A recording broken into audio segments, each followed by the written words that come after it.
everyone, and welcome to the Jeff Bullis Show. Today I have Robbie Kelman-Baxter.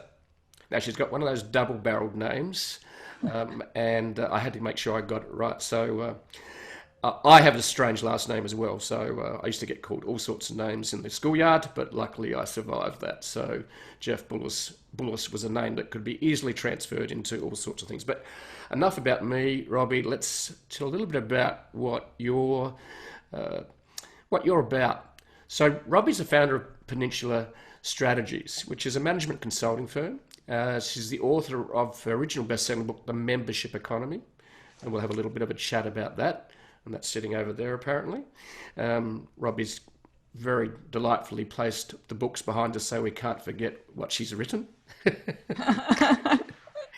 Her new book, The Forever Transaction, I've just finished reading, and it's a fabulous read. She coined the popular business term membership economy. Now, Robbie has done some pretty fabulous things, and she's been to some awesome places, such as she has an AB from Harvard College, an MBA from the Stanford Graduate School of Business. So I think Robbie is quite smart based on that, just that alone. So, she's been quoted and interviewed by dozens of media outlets, including CNN, NBC, and NPR. And I think NPR is the national radio organization. Yeah, National Public Radio in the U.S. Good. Okay. I just thought we'd dive into that a little bit because acronyms are one of my pet hates, and a lot of people, and quite often they're industry speak. And if we need to explain it because no one understands what three letters are, IBM was renowned for using acronyms. You sound like a friend of Alexandra Watkins. I am. And we got introduced by a fabulous friend of both of us, Alexandra Watkins, who wrote an awesome book, which she's not going to talk about today, but about naming. So welcome to the show, Robbie. It's fantastic to have you here. And as we have a chat about what you've been doing and how you got into this type of work. So can you tell me a little bit about what got you into this membership economy thing? Because it's certainly an evolution of business as we know it. So what got you into membership and subscription type business models? Yeah, well, first of all, thank you for having me. I can already tell we're going to have a lot of fun with this conversation. I first started thinking about membership about 20 years ago, actually. I'd gotten laid off while I was on maternity leave. I'd been in product marketing. I'd been in big firm consulting before that. I got laid off and I said, okay, I have 2 kids. I have, my husband and I have this big mortgage. I need to be in control of my own career. So I started consulting. And if you want to be an independent consultant, and you don't want to start like building up a firm, and you don't want to just be a contractor, like arms and legs, you have to have an area of expertise. So I was looking and thinking, what could I be an expert in? And my 5th client as an independent consultant was Netflix. Right. And I fell in love with their model, with their business model. I had already fallen in love as a new mom with, always having DVDs stacked up, so that I never ran out of content.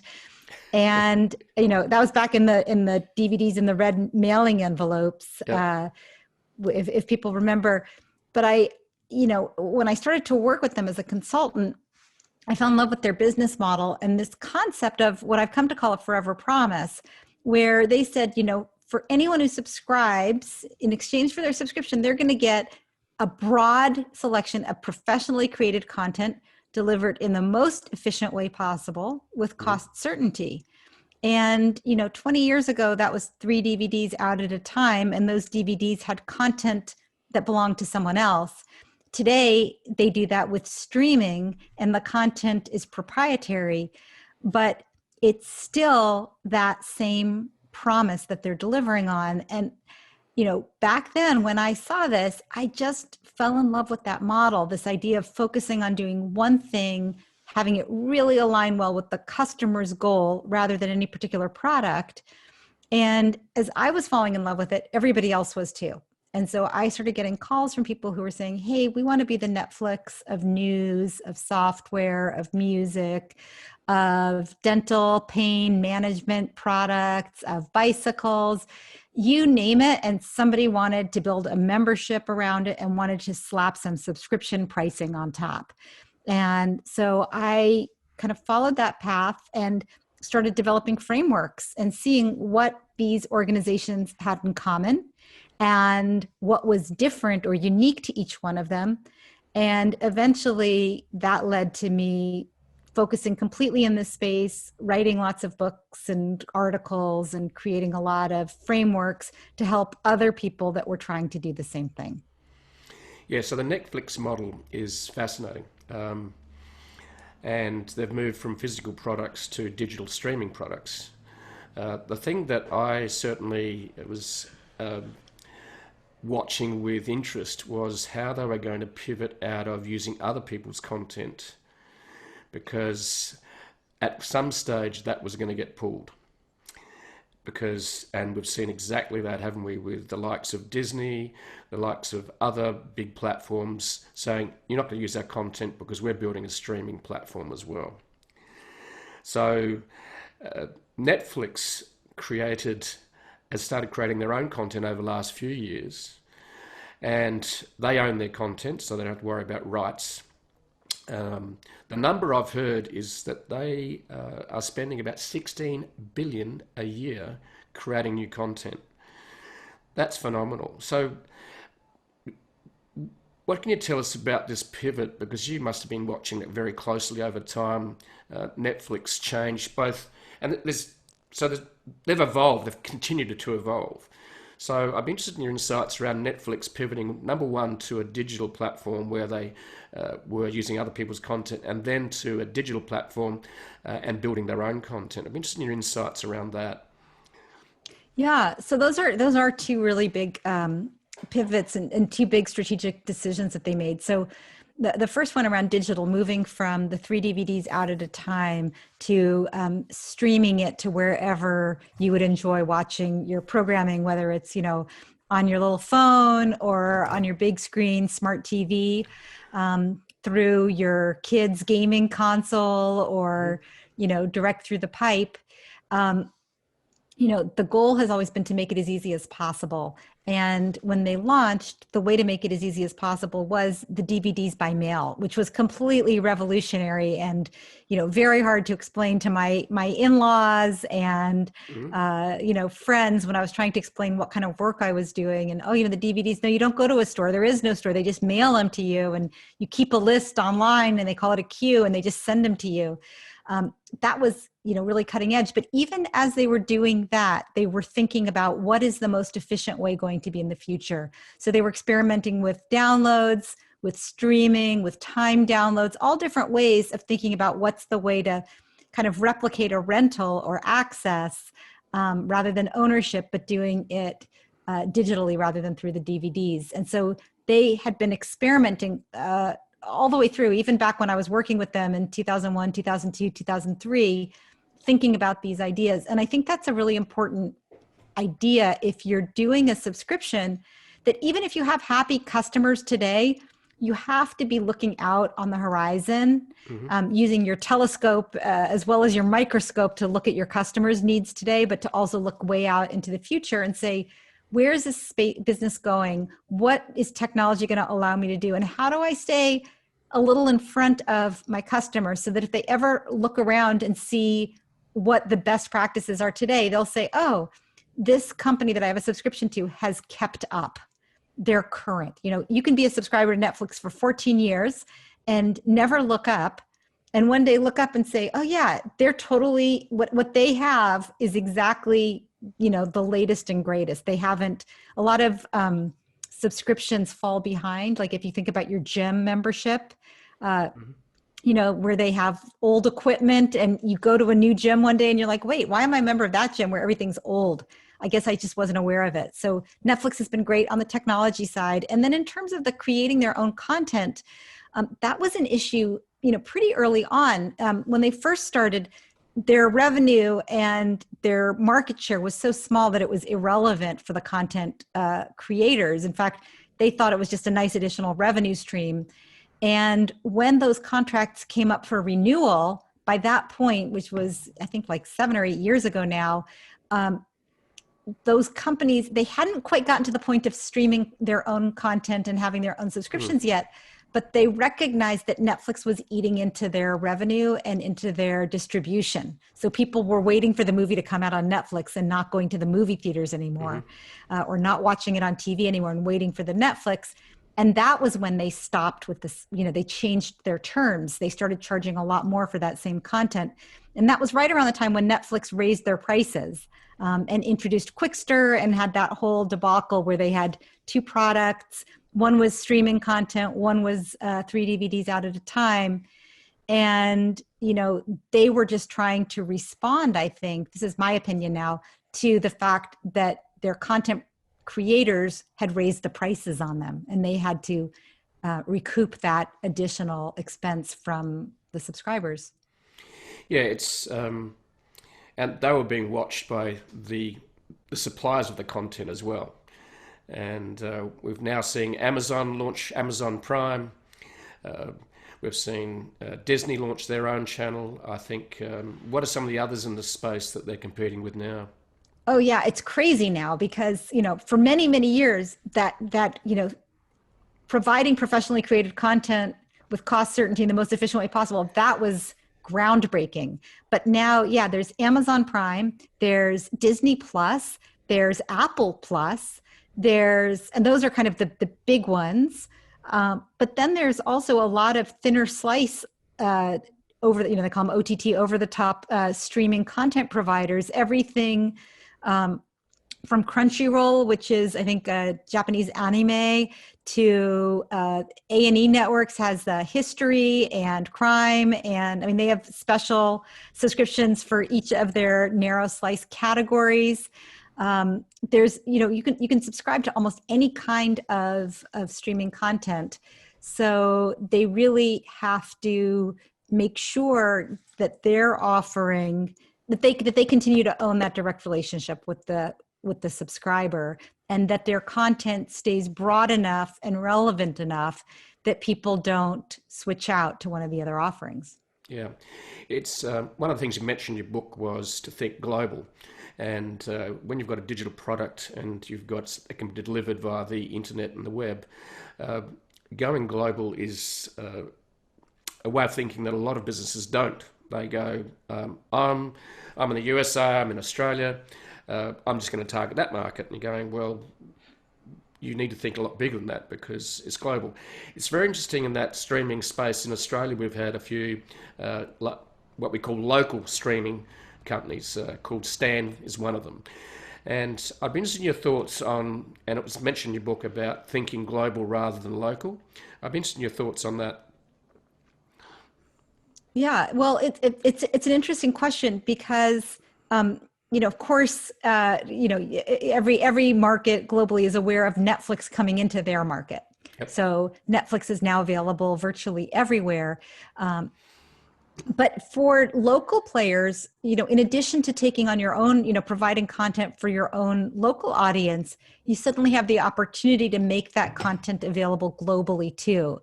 And so for expats, for people who have special interests, or if you provide a very special value, there's opportunity and you're no longer limited by geography. TV historically had limited geography because of how far the transmission could reach.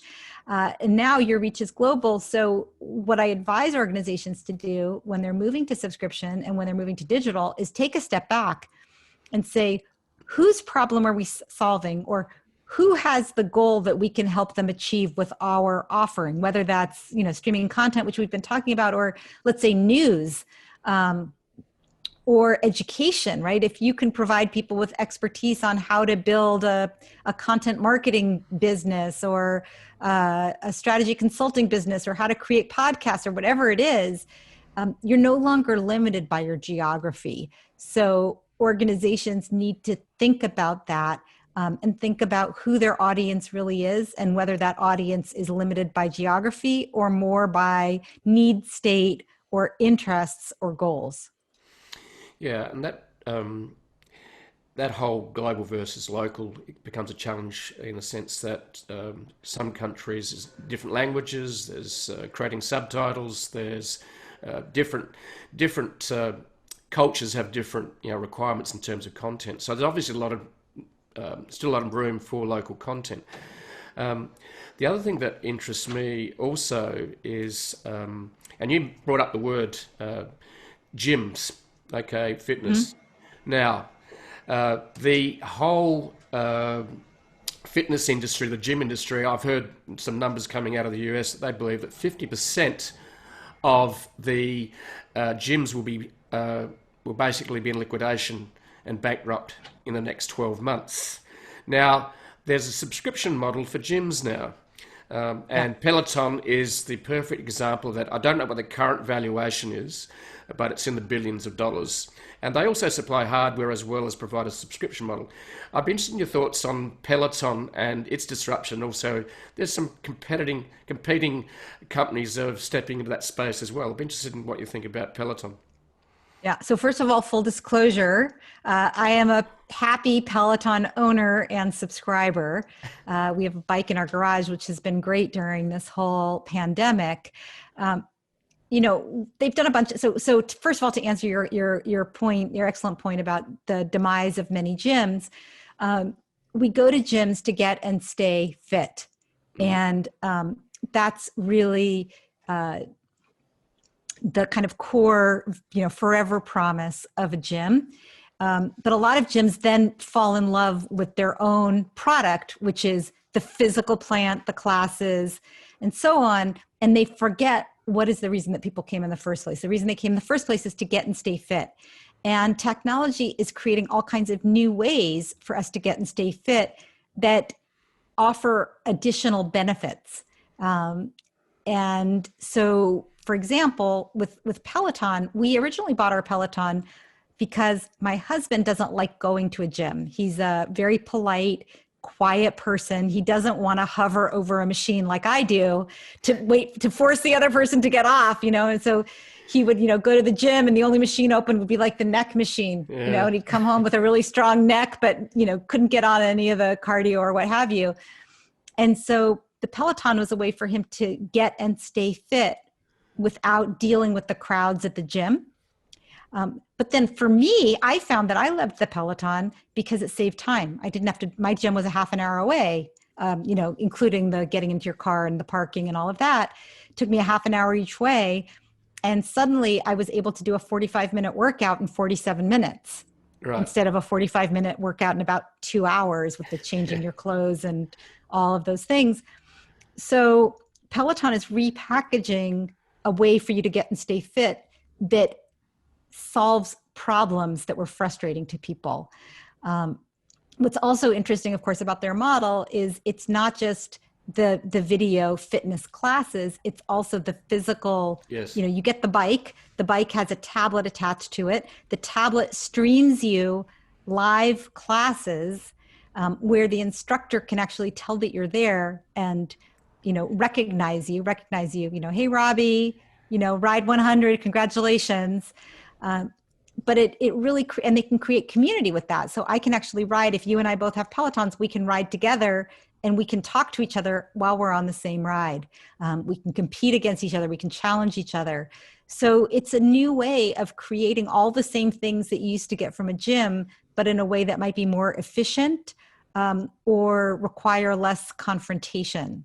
So really interesting model, and also kind of the early adopter, the early joiner of this subscription to physical products, as opposed to, all of the subscriptions that we've seen for the most part are about either subscription to content, subscription to software, or maybe kind of a continuity subscription to something that's mailed to your home. This is a new area. Yeah.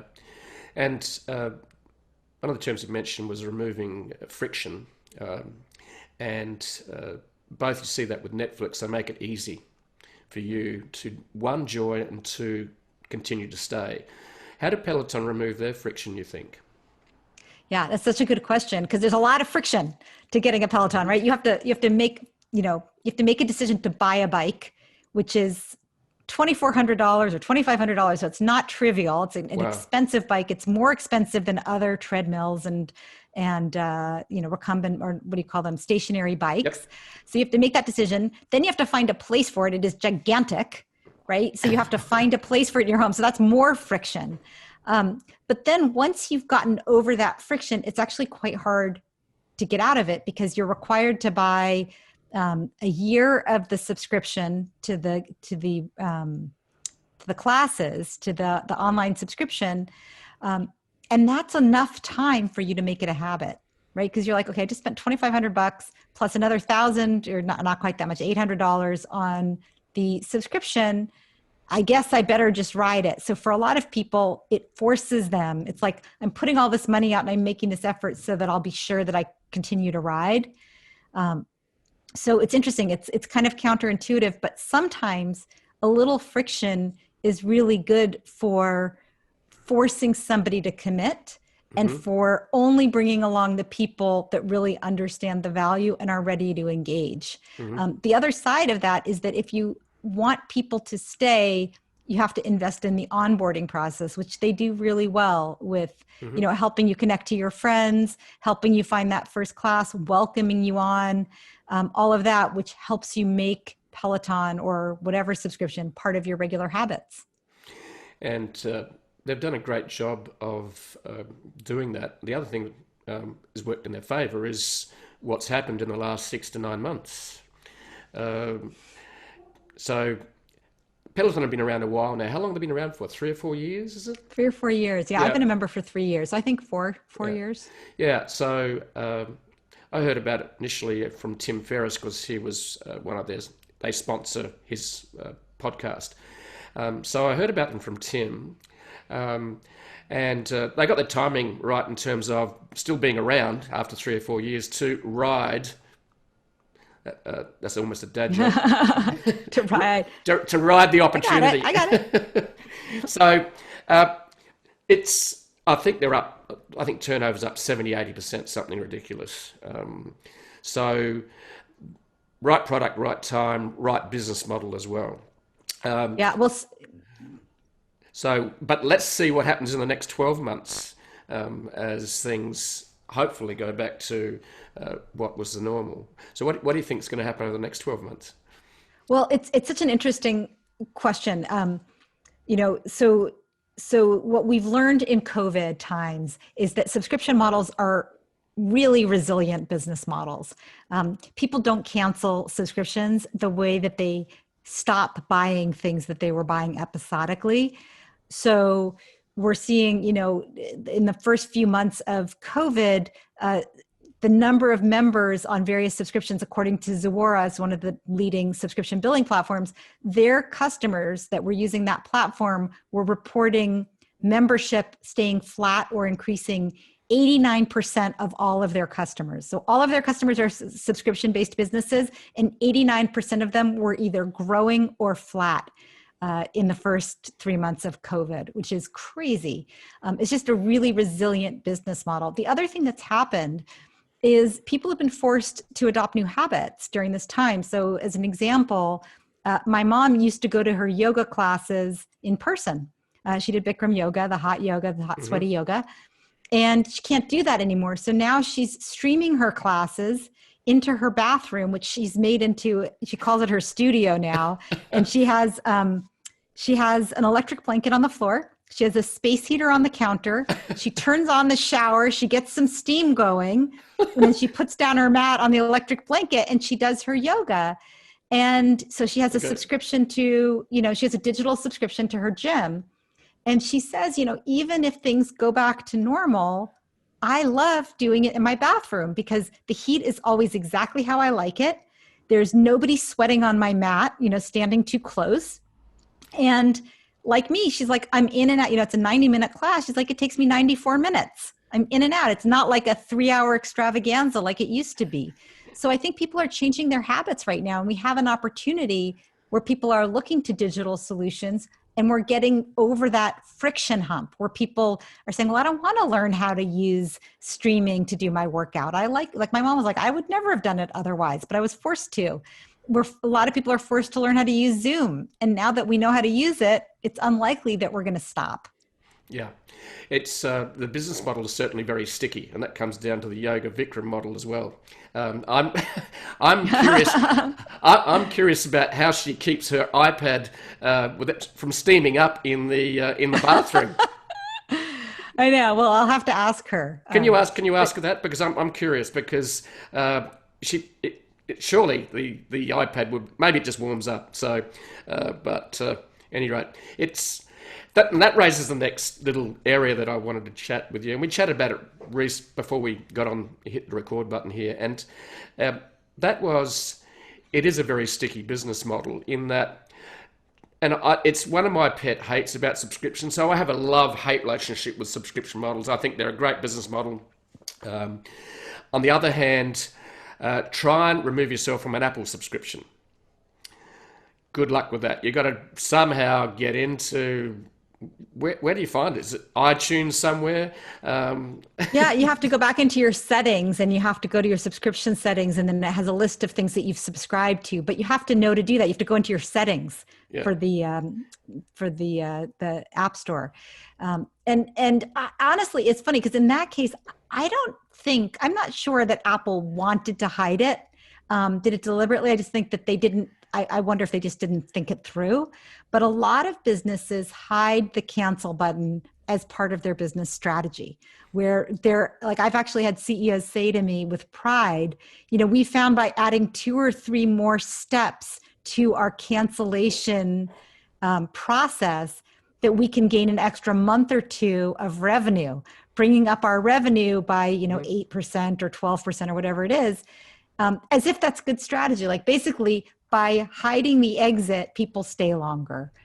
And that leads to what you just talked about, which is subscription fatigue, where people are like, I am sick of subscriptions. I can't keep track of them. I'm not getting the use out of them I'm paying for. And then when it's time to cancel, it's really hard to do that. And I think that those bad actors are giving all subscriptions a bad name. And so ultimately it hurts the brand because you remember it and you're like, okay, I'm not going to sign up for that product again because it was so hard to get out the last time. I don't trust them anymore. Yeah, and I subscribe to a lot of business platforms on monthly subscription software as a service companies, and after a while, I subscribed to quite a lot, and they were great tools, and I used them for a while, and sometimes I didn't need to use them anymore. But I'm going, what did I sign up for? I didn't create a spreadsheet to list them all. And I solved that problem by my credit card expiry date running out and getting a new one. And suddenly I had all these platforms reaching out to me going, Jeff, sign up, continue your subscription. I'm going, do I really Jeff, need we love you. Where'd you go? And I went, do I really need you anymore? So that was a successful strategy, was to get rid of my subscriptions, was to just let the credit card finish its use by date and get sent a new one because the number changes. So, but yeah, that's subscription fatigue is certainly real, and it also just slowly fills up your credit card statement as you join more and more. Like I'm on Netflix, I'm on Amazon Prime now. I haven't joined Disney or the others yet, but it's certainly an area that can be an issue and create a bad name for subscription model for the consumer if they have trouble getting out of it. So now the other thing I wanted to talk about too was, and also I'm intrigued by your process. In other words, when you talk to companies, what are the steps you take them through to help them develop the model?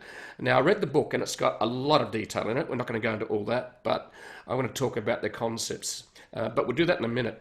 The other that intrigues me is we've got Netflix, which is video, right? The other business model that really intrigues me is Spotify. Yep.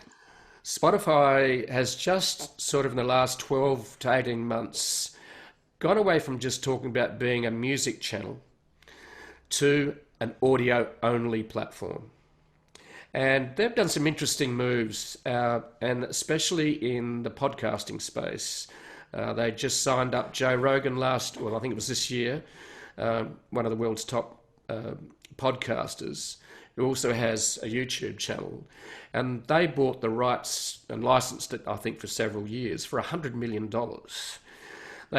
So good on you, Joe. You've been an overnight success after doing it for 12 years, because it's how long he's been doing it. So Joe's done very well out of that. But the interesting thing is, for me, is looking at, because Apple launched podcast app, essentially, I think it was in 2012, and they really haven't done much with it.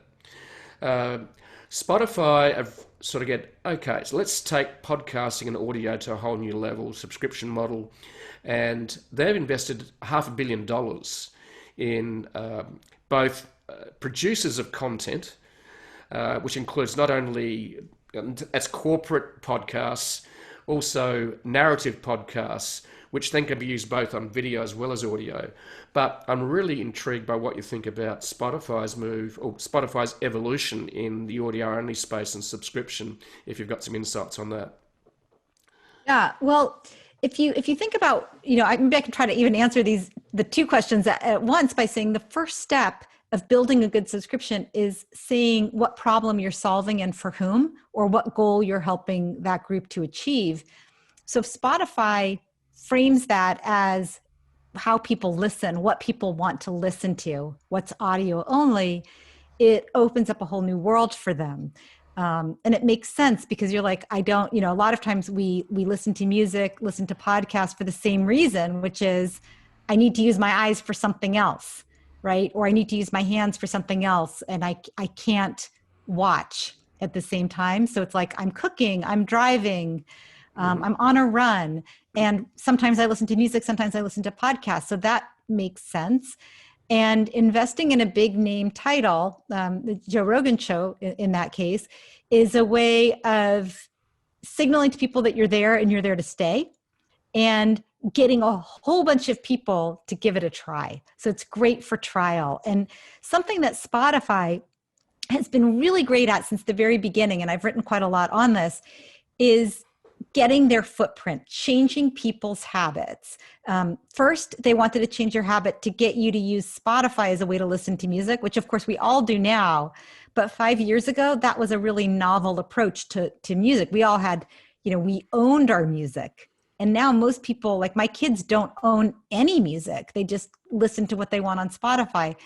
So they wanted to do a land grab. They wanted to get everybody to make the new habit be Spotify, not Apple Music or Amazon or any of the other options. And now they're taking another leap forward and saying, and we want you to listen to your podcasts here too. We want to own your ears. Yeah. And they're able to wait for a while on the payback. They're still full on in investment mode, land grab mode. Yeah. They're playing the long game. And that's what Amazon did for years since it launched back in the 1990s. Netflix are playing the long game as well. I don't know whether they've even made any money yet, but it's very difficult when you're spending $16 billion a year in content creation. And but the interesting thing is that I'm intrigued by with Spotify is that they're seeing an opportunity in the podcasting space. And podcasting is a very interesting area, not just because I'm doing it, but just watching it from a content creation point of view, and also owning the content and making a difference. Because a podcast can be turned into 3 pieces of different media, okay, not just snippets that you can break up. So a podcast, and this is an example here, we're doing this in audio, we're doing it video, and then I'm going to use rev.com to turn it into text. I'll have 3 pieces of major content. Then I can carve that up any way I like into snippets on video on the YouTube channel. And we're experimenting with that. But the other thing that it's a long game. It really is. And I'm intrigued by Netflix investment. And they obviously see this land grab, territory grab globally, because that's how they roll, is to basically say, well, let's dive into the whole podcasting area. Because the interesting data on podcasts is there's only 1 million podcasts globally. whereas there are 1 billion blogs. Wow. So which one do you think is less competitive?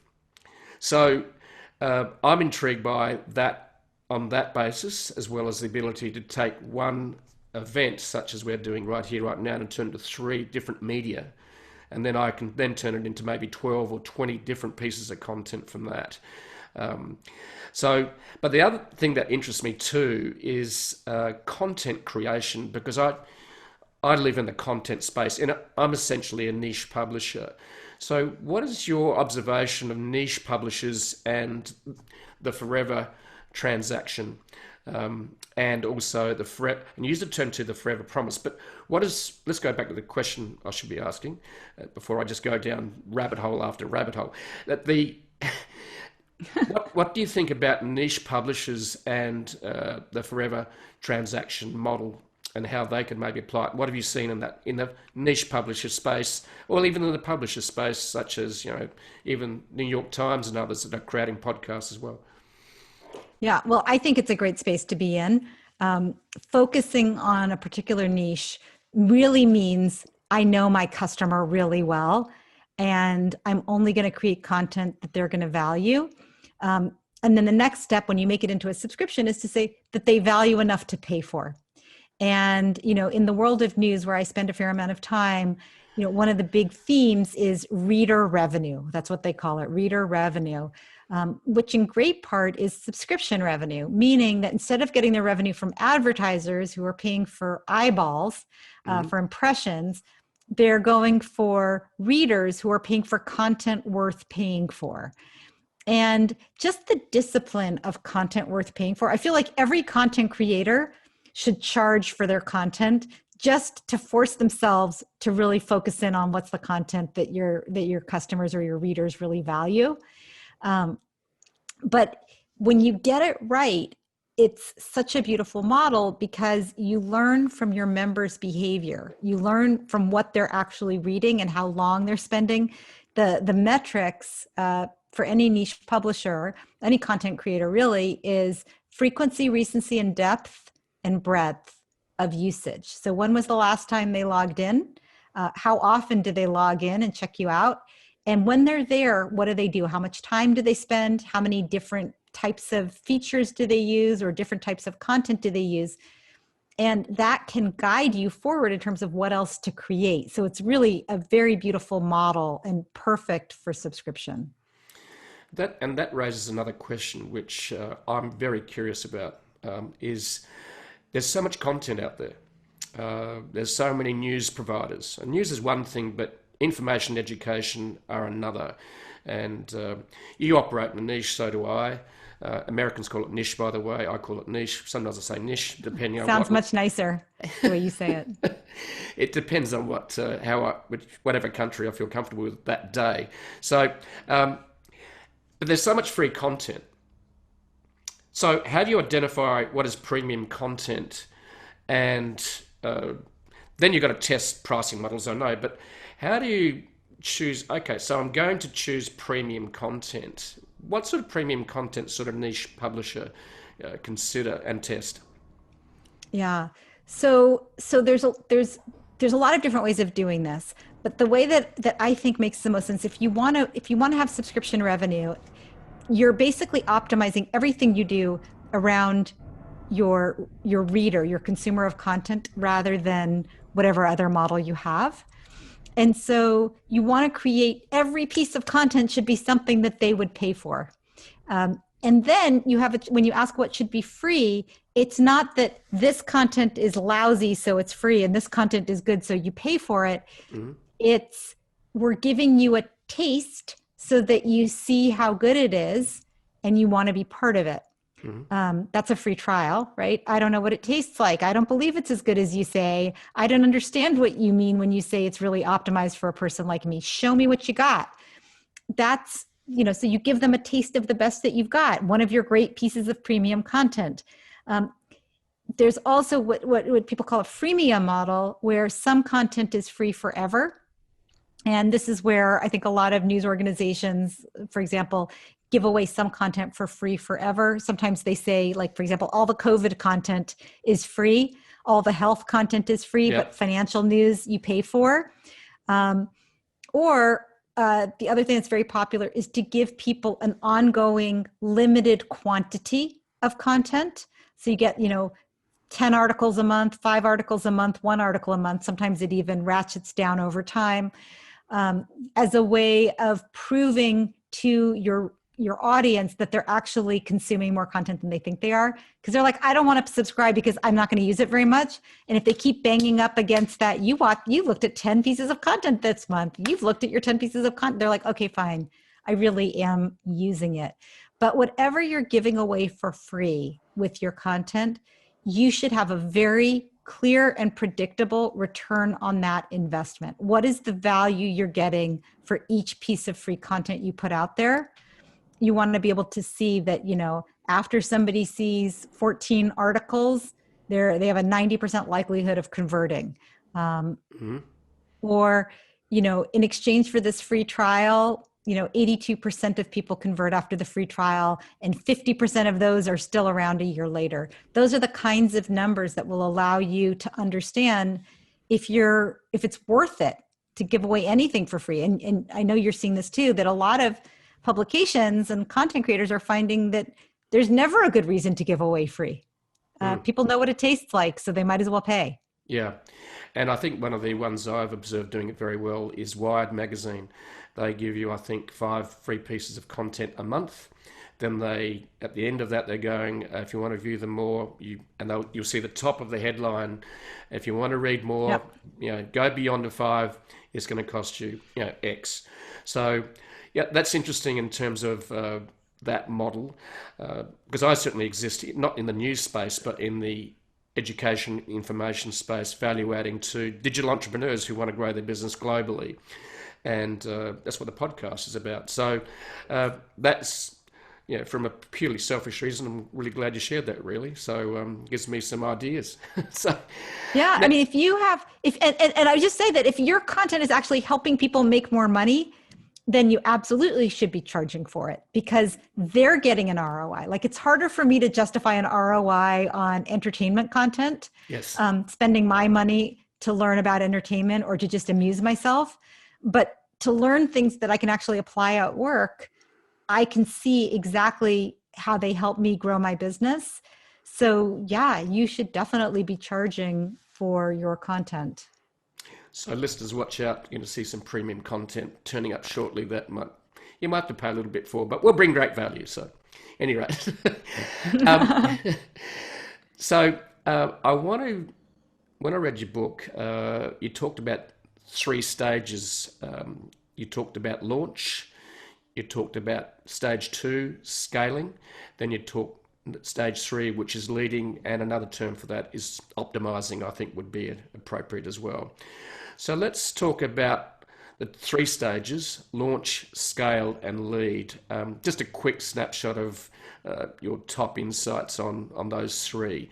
So tell us a little bit what you're going to do as an organization, because you go and talk to an organization, they want to build a forever transaction model, subscription model, membership model. So what are some of the key things they need to remember when they are looking to launch that you've discovered as you help people out? Yeah. So when you're launching, you want to have product market fit, meaning you want to know who you're making this offering for, and that what you've created for them is what they want. And you want to look on 2 dimensions. One is the headline benefit enough to get them to sign up with you?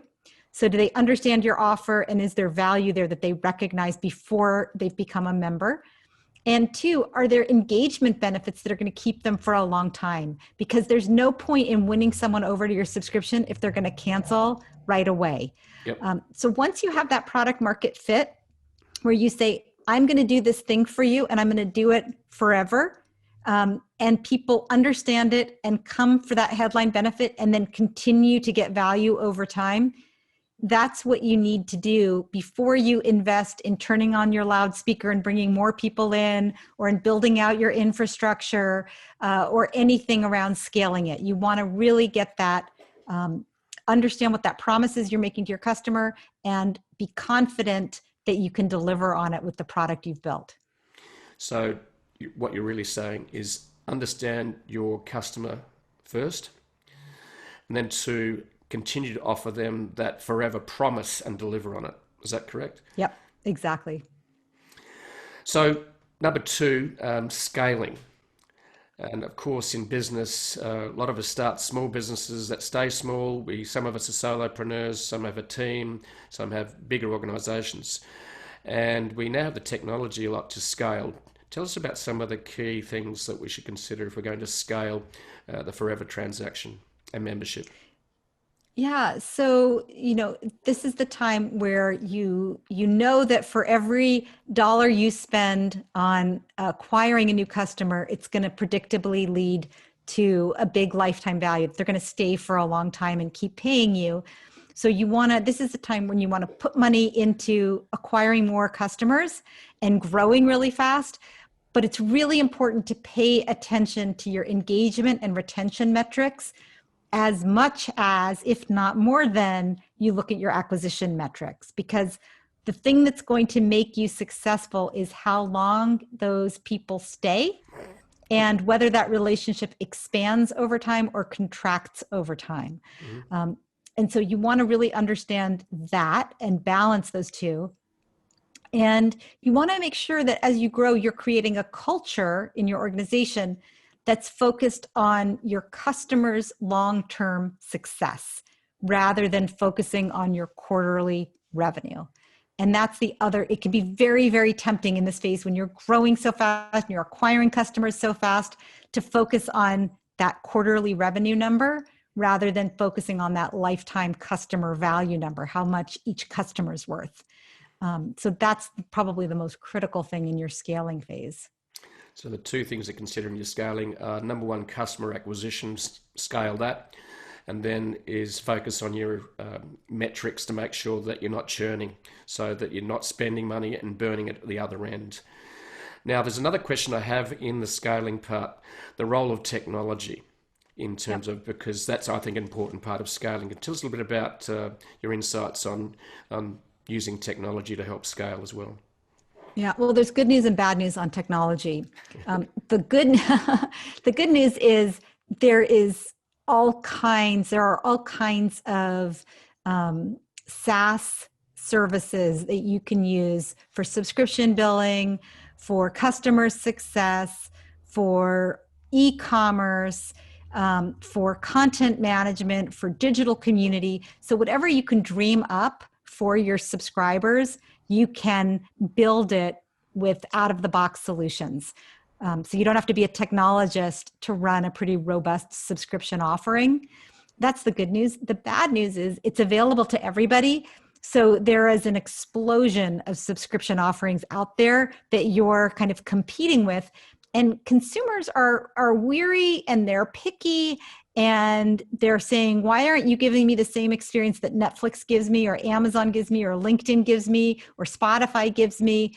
And you're just starting out, you're a solopreneur. It's hard to perform on that level. So the expectations are very, very high. I would say that the temptation with all of this out-of-the-box software available is to make your offering really complicated. It's like when you get, the 64 box of crayons and you want to use every single color to make your picture and it looks like a mess, but artists will only take a selection and then make something that's much more composed. It's the same thing. You need to use some restraint on your offering. I always advise a subscription business that's just getting started, just do one tier, just one offer. And don't break it up into 1,000 pieces and say you have to pay more based on the number of people in your company and the number of minutes you spend and the number of features you use and how many times you call us. You want to keep the pricing really simple, even if the technology would allow you to make the pricing complex. Yeah. And that comes down, I suppose, to creating a minimal viable product that uses a minimal viable pricing. So, yeah. So it's great to hear. The last stage 3 is, okay, so you're scaling, you're now growing, you're not getting much churn, you're getting people onboarding and they're not leaving. So that comes down to last stage, which is to lead. And another way, when I read that, was is continuing to optimize what you're doing and what you're offering and how you go about it. So I suppose that's another term to describe leading. Can you tell us more about your insights on what leading means in terms of continuing to evolve as an organization? Yeah, so businesses that have been successfully using, the membership mindset to justify subscription pricing, and that's kind of the distinction, by the way, between membership and subscription. Membership is about the way you feel about your customers. Subscription is a pricing decision that you make to capture the value from those customers. And what happens in a lot of businesses that have been using subscription pricing for a long time is they start to rest on their laurels. And you can tell, like when I go into a company that's been doing subscription for, let's say, 20 or 30 years, these are like your professional associations, your newspapers, your gyms. What you often see is the existing members are really loyal and they've been around for years, but their product isn't relevant to tomorrow's subscribers. People don't join. And those companies will tell me, oh, young people, they're not joiners. Young people don't read newspapers. Young people don't go to the gym. Young people, don't join associations. But what you find is that those young people they still have their consumer hat. And they're looking at alternatives and they're saying, well, I could pay to get my newspaper delivered once a day, or I could subscribe or access for free all of these other news organizations' content for free, or even if I pay for it, I get updates all day long. Why would I pay for the newspaper if I can get a better deal? And so it's really important for organizations that have been around for a while to, I always say, use your telescope as well as your microscope. Don't just focus on today's members and keeping them happy. Think about what's going to delight your prospects for tomorrow. Right. That's a very interesting insight. And what you did say at the end of your book was you said how to build and maintain a forever transaction is operate at the intersection of three things. And you mentioned what's in it for the customer, what's in it for us, and what's in it for everyone. And that's what you really covered with the optimization, is that you've really got to put on three hats and operate at that intersection, which I found really, really thought-provoking. Oh, good. Yeah, because it's that last piece. It's for everyone else that really builds engagement and support, and also gets you out of bed in the morning as an entrepreneur, frankly, feeling like you're doing something for the world. But it really does keep you kind of very focused on the bigger picture as well as on the well-being of your small group of members. Mm. So that brings up another thing in terms of making sure that you're considering those three in terms of your model, and also being aware of it and continue to remind yourself to be aware of it. What are some of the major trends you're seeing in the membership model forever transaction? And you mentioned a few. One was digital to physical goals, mature adopting startup models. Another one's from loyalty to premium, and the other one was healthcare transition to patient comfort, or was it patient control or comfort? Yeah, to patient centric, patient centric. Yeah. So the idea that most healthcare systems fix people when they're broken. That's what they're in the business of doing. You come in and you say, I have a broken arm, and they fix your arm. You say, I'm not at the right weight. They give you the medications you need. But they wait until you're broken, which is not really aligned with the needs of the patient, because what I want is to not get sick in the first place. I don't want to break. Yeah. So organizations that are more focused on, or that are compensated for keeping you healthy as opposed to fixing you when you're broken. That's kind of the big transformation in healthcare that I see right now. Yeah, I've certainly seen it in the Australian healthcare as well, that the doctors are taking a management approach rather than fixing it when it's broken. And I think that's great. And that also requires us to be responsible as, I've got a pain in my leg, I'll get around to it, or I need to go and get that skin cancer check every year. The challenge gets a little bit tougher as you get older, because, things start to ache and you're going, what's that ache? I really don't know. So it's right. Yeah. So it's tough. So what are some of the best examples you've seen of in the marketplace recently that you go, wow, these guys are just nailing it? And we've spoken about a few. What are some others that are maybe outliers in different industries that you're going? That's one question. What are some of the real stars that are producing great forever transaction business models?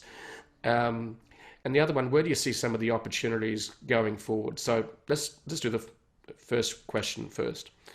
Yeah, well, something I have seen, so a couple things. One is solopreneurs with expertise, subject matter experts, building a membership around your expertise. Lots and lots of examples. John Lee Dumas is one that comes to mind. You mentioned Tim Ferriss, where they're taking their expertise and they're expanding it. They're layering in more and more value around the same goal that their audience has.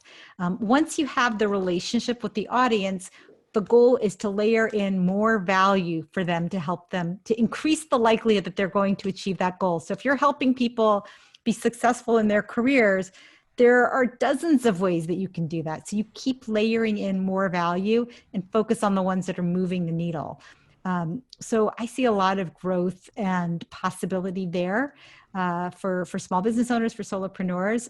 Another thing that's interesting that's emerging is this idea of retailers offering a premium loyalty program where you pay up front for specific benefits rather than accruing those benefits by earning them through points. So, an example of that is Restoration Hardware, which is a furniture store.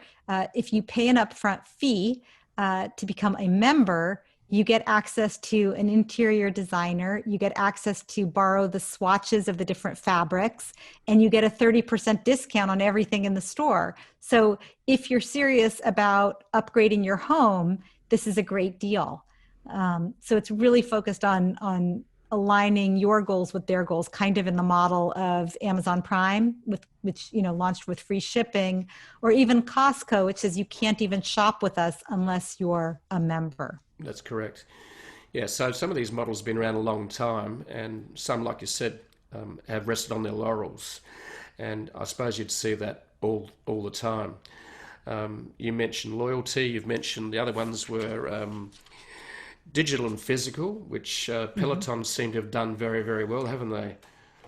Yeah. And Caterpillar, heavy equipment company, threshers and crushers and cranes, those kinds of large, expensive products that you would use for agriculture and construction, they're looking at models around subscription, kind of like the Peloton, where maybe instead of buying the item, you access it and you get data, benchmarking, tracking, recommendations, rather than just being kind of saddled with the ownership of this $1 million piece of equipment that you may only use a couple times a year. Yeah, it's the subscription model goes into sort of a whole lot of areas. I recently saw a business model for boats where you just pay a monthly fee.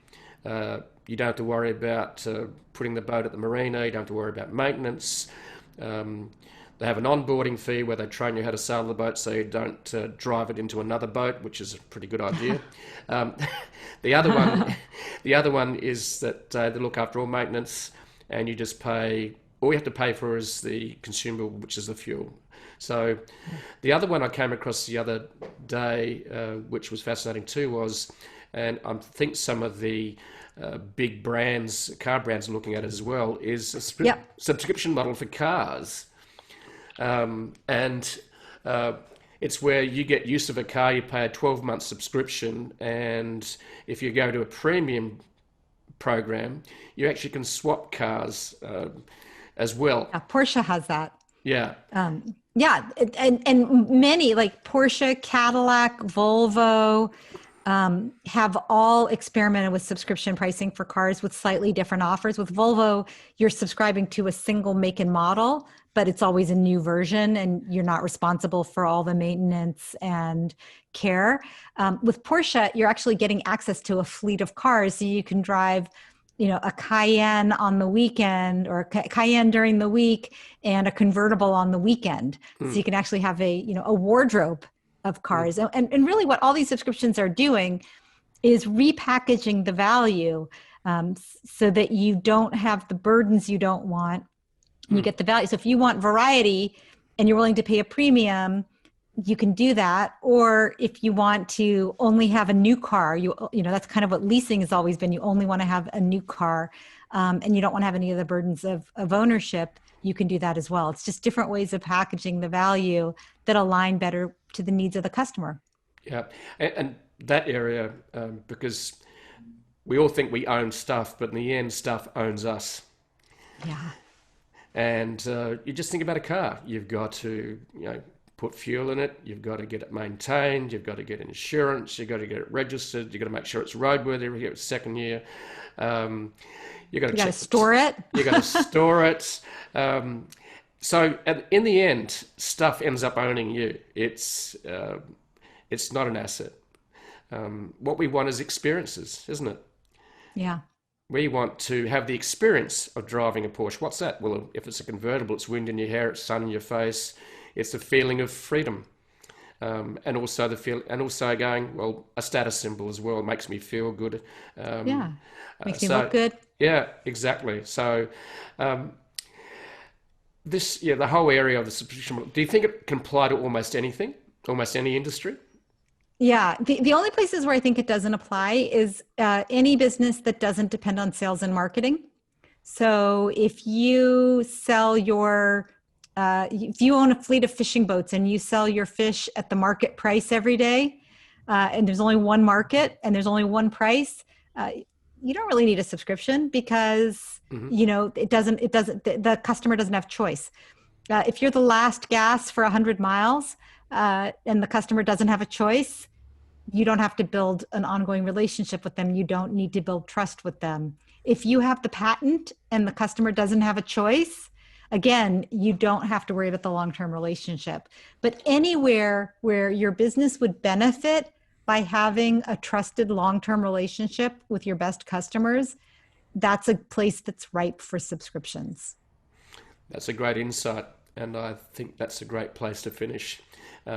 So in reality, a lot of businesses, in fact, a majority, can use the forever transaction and membership model to build a business and make it sticky, and also grow their revenue. Thank you very much, Robbie, for your insights. It's been absolutely fabulous. I've learned a lot, and I'm sure our listeners will too. And I look forward to maybe having another conversation down the track, because this is an evolving area, isn't it? It really is. And there's so much going on right now. But it's been a pleasure talking to you. We covered a tremendous amount. It's been fabulous. Great. Thank you very much for your time. And I look forward to sharing this with my audience. And also we'll share your book. So how can you find Robbie? Where's the best place to contact you? The best place is RobbieKellmanBaxter.com. My name, all three names, RobbieKellmanBaxter.com.